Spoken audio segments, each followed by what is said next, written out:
Master మనసులో మాట కార్యక్రమానికి స్వాగతం. నేను మీ మాస్టర్ దుర్గా ప్రసాద్. పసుపు బోర్డు ఒక చిరకాల వాంఛ అండి.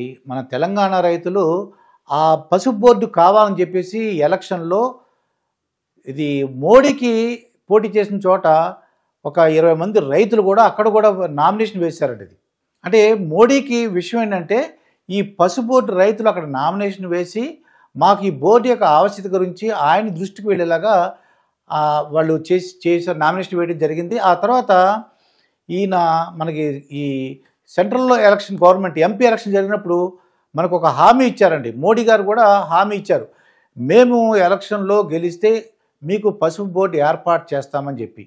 అయితే కేంద్ర వాణిజ్య శాఖ పీయూష్ గోయల్ శాఖ మంత్రి ఆయన ఒక అనౌన్స్ చేశారండి. ఇది పసుపు బోర్డు నిజామాబాద్, ఇందూరులో మేము నెలకొల్పుతున్నామని చెప్పేసి పల్లె గంగారెడ్డి, ఈయన బీజేపీ నాయకుడు అండి, ఆయన పసుపు బోర్డు చైర్మన్గా ఆయన్ని నియమించడం జరిగింది.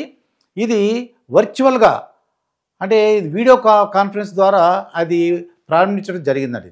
దీంట్లో ఒక పసుపు బోర్డు చైర్మనే కాకుండా సభ్యులు కూడా ఉంటారు. ఎవరిని తీసుకుంటారు సభ్యుల్ని? పసుపు రైతులను తీసుకుంటారండి కొంతమంది సభ్యుల్ని.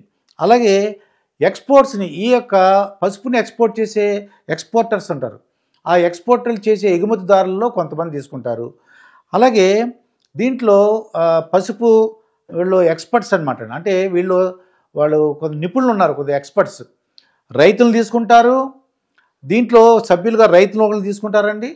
అలాగే ఎక్స్పోర్టర్స్లో కొంతమంది తీసుకుంటారు. అలాగే కొంతమంది ఎక్స్పర్ట్స్ ఉంటారు అన్నమాట. దీంట్లో ఈ యొక్క సలహాలు ఇవ్వగలరు, అంటే ప్రొడక్షన్ ఎలా చేయాలి, ఎగుమతి ఎలా చేయాలి, ఇవన్నీ కూడా కొంతమంది నిపుణులు ఉన్నారండి. వాళ్ళ నుంచి కొంతమంది సభ్యులు తీసుకుంటారు. వీళ్ళందరూ కూడా పదవీ కాలం 3 సంవత్సరాలు ఉంటుందండి. ఒకసారి ఆ బోర్డు చైర్మన్గా, అలాగే సభ్యులుగా ఒకసారి ఎన్నికైతే 3 సంవత్సరాలు ఆ పదవిలో ఉంటారు. అయితే ఈ పసుపు బోర్డు వలన లాభాలు ఏంటి? ముఖ్యంగా రైతులకి ఒక మంచి పరిస్థితి అంటే వాళ్ళకి కావాల్సిన మద్దతు ధర ఎక్కడో సెంట్రల్లో ఉన్నటువంటి ఢిల్లీలో ఉన్నటువంటి ఆ వాణిజ్య శాఖ చెప్పాలంటే కష్టమవుతుంది. ఇది అదో నిజామాబాద్లో ఉన్నటువంటి ఇందూర్కి ఆ బోర్డు సభ్యులకు వీళ్ళు చెప్పినట్లయితే వీరి ద్వారా కేంద్ర వాణిజ్య శాఖ మంత్రికి ఈజీగా మెసేజ్ వెళ్తుంది. వీళ్ళ యొక్క మద్దతు ధర మాకు ఇగోండి, మేము ఇంత కష్టపడ్డాము, ఇంత ధర ఉంది, ఇంత రేట్లు అయినాయి, ఇంత మేము ఖర్చు పెట్టాము, ఎకరానికి ఇంత ఖర్చు అయింది, మాకు ఇంత లాభం కావాలి అని చెప్పేసి ఒక మద్దతు ధర గురించి మనకి పసుపు బోర్డు సాయం చేస్తుందండి. అలాగే కొత్త కొత్త పద్ధతులు మన దేశం ఎక్కువగా మొత్తం ప్రపంచం మొత్తం మీద పసుపు ఎక్కువ ఉత్పత్తి చేసేది మన భారతదేశంలోనే, దట్టు మన తెలంగాణలో. అటువంటిది పసుపులో అంటే పండించడంలో, పసుపు పంటలో కొత్త కొత్త విధానాలు వస్తున్నాయండి. కొత్త విధానాలు, కొత్త పద్ధతులు, కొత్త వంగడాలు, అంటే కొత్త విత్తనాలు ఎన్ని వచ్చినప్పుడు అవన్నీ కూడా తొందరగా ఈ రైతులకి ఇన్ఫర్మేషన్ రావడానికి ఈ బోర్డు ద్వారా అవకాశం ఉంది.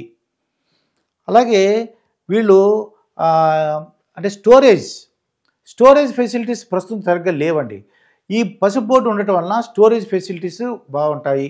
ఎక్కువగా స్టోరేజ్ ఫెసిలిటీస్ ఉండటం వలన రైతులకి ఎప్పుడు కావాలంటే అప్పుడు వాళ్ళు అమ్ముకోవడానికి బాగుంటుంది. ఎందువల్ల ఆ స్టోరేజ్ దాంట్లో పెట్టుకున్నప్పుడు వాళ్ళకి అవసరం ఉంటేనే ఆ పంటను అమ్ముతారు, లేదంటే స్టోరేజ్ దాంట్లో పెట్టుకుంటారు అన్నమాట. ఈ యొక్క పసుపుని ఎక్స్పోర్ట్ చేయడంలో ఉపయోగపడుతుంది.